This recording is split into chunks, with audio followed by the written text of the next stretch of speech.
इहादे बर्तमान खरा छुट्टी के लेकर आसला गोटे बहुत बड़ अपडेट। प्रचंड खरार लगी खरा छुट्टी के बढ़ाई देछन ओडिशा सरकार। इटा केन क्लास तक छुट्टी हेबा आरु केते तारीख तक खरा छुट्टी बढ़ला आज वीडियो रे पूरा इनफॉरमेशन जानवा। वीडियो के लास्ट तक देखुन।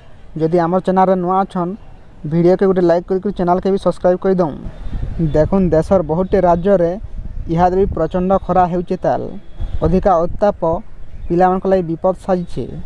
विशेषकर स्कूल छुआ मैंने अधिका खरार स्कूल जीवार द्वारा सेमानक स्वास्थ्य बिगड़ुछे।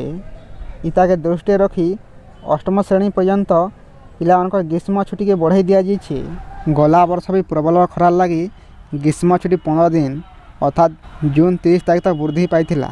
इथर भी प्राथमिक विद्यालय रे ग्रीष्म छुट्टी 15 जून रे शेष हेबार के जाउथिला और जून 18 तारीख रु पाठ पढ़ा आरंभ होगा निष्पत्ति निया जाइथिला। किंतु पाणीपाग विभाग अनेक जिले उत्ताप तरंगर गोटे सतर्क सूचना जारी करिछे।